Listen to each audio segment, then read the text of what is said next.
আব্দুল্লাহ বিন আব্বাস রাদিয়াল্লাহু তাআলা আনহুর খারিজিদের সাথে তর্ক বিতর্ক, যুগ যুগ মানুষকে শিক্ষা দিবে যে কোনটা সিরাতে মুস্তাকিম, কোনটার উপরে থাকতে হবে।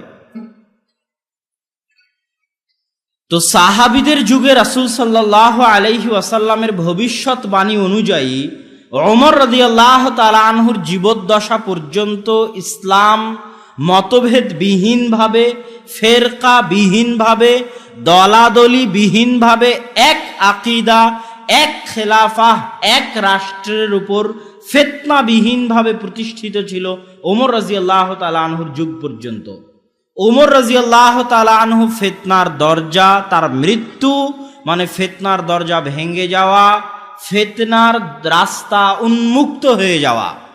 ওমর রাদিয়াল্লাহু তাআলা আনহুর মৃত্যুর পরে ফিতনা এমনভাবে ছড়িয়ে পড়ল যে আজকে বাংলাদেশে যে অবরোধ হরতাল হয়, সে অবরোধ হরতাল উসমান রাদিয়াল্লাহু তাআলা আনহুর বিরুদ্ধে মদিনার মাটিতে হলো। উসমান রাদিয়াল্লাহু তাআলা আনহুর বাড়িকে ঘেরাও করে মসজিদে নববীতে তাকে সালাত আদায় করতে দেওয়া হলো না। তার বাড়িতে কোরআন পাঠরত অবস্থায় তাকে হত্যা করা হলো। যেই কুয়া তিনি নিজের টাকায় দান করেছিলেন আল্লাহ রাসূলের নির্দেশে, সেই কুয়ার পানি তাকে পান করতে দেওয়া হয়নি। এই নিষ্ঠুর বাস্তবতা মেনে উসমান রাদিয়াল্লাহু তাআলা আনহু পৃথিবী থেকে বিদায় নিয়েছেন। এটা ইসলামে ফিতনার শুরু। এই ফিতনা আলী রাদিয়াল্লাহু তাআলা আনহুর যুগে আরো বেড়ে যায় এবং ইসলামে প্রথম দুইটা দলের তৈরি হয়। একটা দলকে আমরা শিয়া নামে জানি, আর একটা দলকে আমরা খারিজি নামে জানি। শিয়ারা আলী রাদিয়াল্লাহু তাআলা আনহুকে রব, খোদা, আল্লাহ মানতে শুরু করলো, নাউজুবিল্লাহ। শিয়ারা বলতে লাগলো ষড়যন্ত্র করা হয়েছে, আবু বকর আর ওমর মিলে ষড়যন্ত্র করেছেন, ক্ষমতা পাওয়ার হকদার ছিল আলী রাদিয়াল্লাহু তাআলা আনহু, তাকে না দিয়ে তারা নিয়ে নিয়েছেন। এই ষড়যন্ত্রে আয়েশা রাদিয়াল্লাহু তাআলা আনহা জড়িত ছিলেন, এটা তাদের দাবি, নাউজুবিল্লাহ। তাদেরকে আলী রাদিয়াল্লাহু তাআলা আনহু আগুনে পুড়িয়ে দিয়েছিলেন। আরেক দল বলল যে সব সাহাবী কাফের, মুআবিয়া কাফের, আলী কাফের রাদিয়াল্লাহু তাআলা আনহুম। তাদেরকে বুঝানোর জন্য আলী রাদিয়াল্লাহু তাআলা আনহু আব্দুল্লাহ বিন আব্বাসকে বললেন, দেখো খারিজিদেরকে গিয়ে তুমি বুঝাও, তারা কোরআন থেকে দলিল দিচ্ছে। আব্দুল্লাহ বিন আব্বাস তাদের নিকটে গিয়ে তাদের সাথে মোনাজারা বাহাস করলেন। সেই মোনাজারা বাহাস ইমাম শাফিঈ রাহিমাহুল্লাহ কিতাবুর রিসালার মধ্যে নকল করেছেন, উল্লেখ করেছেন যে খারিজিরা কি যুক্তি দিচ্ছে আর আব্দুল্লাহ বিন আব্বাস কি উত্তর দিচ্ছেন। এই যে এইভাবে একটা একটা করে দল তৈরি হতে লাগলো আর সাহাবীদের রাস্তা স্পষ্ট হতে লাগলো যে সাহাবীরা কিসের সাথে আছে। সাহাবীরা কি শিয়াদের সাথে ছিল? সাহাবীরা কি খারিজিদের সাথে ছিল? এটাকেই বলা হয় আহলুস সুন্নাতি ওয়াল জামাআহ। আহলুস সুন্নাহ মানে আহলুল হাদিস, হাদিসের অনুসারী, সুন্নাতের অনুসারী। ওয়াল জামাআহ মানে সাহাবীদের অনুসারী। মা আনা আলাইহি ওয়া আসহাবি, সাহাবীদের সাথে থাকবে, সুন্নাতের সাথে থাকবে। কোরআন কেন উল্লেখ করা হয়নি? দুনিয়ার সব ভ্রান্ত ফেরকা, এমন কোন ভ্রান্ত ফেরকা নাই যারা কোরআন নিয়ে প্রশ্ন উত্থাপন করে। খারিজিরাও কোরআন মানে, শিয়ারাও কোরআন মানে, মুতাজিলারাও কোরআন মানে, জাহমিয়ারাও কোরআন মানে, মুরজিয়ারাও কোরআন মানে, মুজাসসিমারাও কোরআন মানে। কোরআন সবাই মানে, এই জন্য কোরআনের কথা উল্লেখ করা হয়নি। কিন্তু হাদিস সবাই মানতে চায় না। এই জন্য আহলুস সুন্নাহ বা আহলুল হাদিস ওয়াল জামাআহ, সাহাবীদের সাথে থাকতে হবে। যুগে যুগে ফিতনা বাড়তে লাগলো। দুই একটা ফিতনার কথা বলে সালাফি মানহাজ বা সালাফদের রাস্তাকে স্পষ্ট করি। খারিজি এবং শিয়ারা চলে গেল। তারপরে একটা ফিতনা আসলো ঈমান নিয়ে। ঈমান কাকে বলে? ঈমান কি অন্তরে বিশ্বাস করলেই মুমিন হবে, মুখে স্বীকার করলেই মুমিন হবে, না কাজে ও কর্মে বাস্তবায়ন করতে হবে?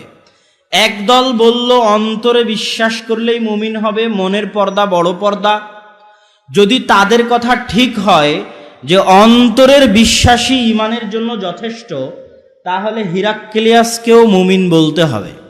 কেননা হিরাক্লিয়াস অন্তর দিয়ে আল্লাহ রাসূলের রিসালাতকে বিশ্বাস করত। যেটা বুখারীর হাদিসে স্পষ্ট প্রমাণ পাওয়া যায়।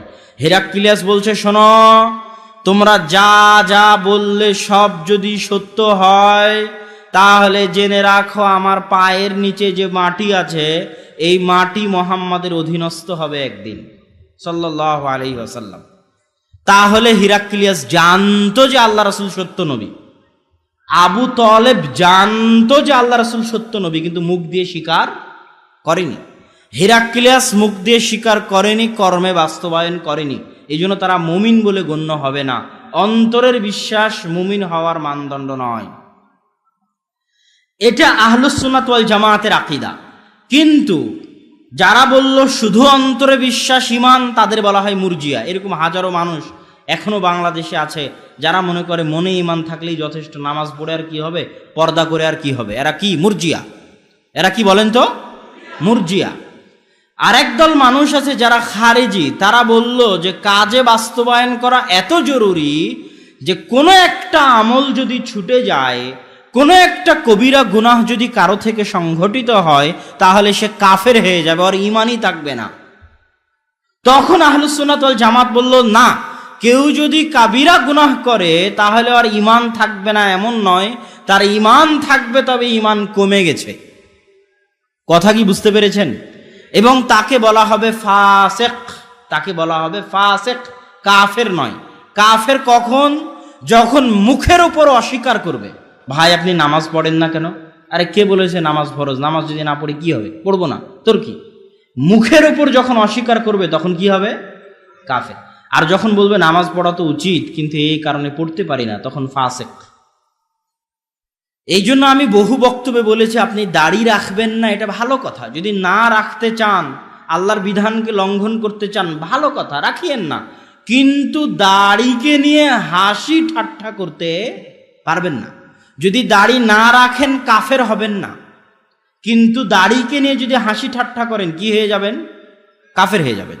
যে দাড়ি রাখলে খ্যাত খ্যাত লাগে, আনস্মার্ট লাগে, যদি এই ধরনের কোনো কথা মুখ দিয়ে উচ্চারিত হয় যেটা ইসলামের এই বিধানকে অপমানিত করে, যেটা ইসলামের এই বিধানকে হাসি ঠাট্টা, শুধু এই বিধান নয়, ইসলামের যে কোনো ছোট থেকে ছোট বিধান, যে কোনো ছোট থেকে ছোট বিধান নিয়ে হাসি ঠাট্টা করা মানে কাফের হয়ে যাওয়া।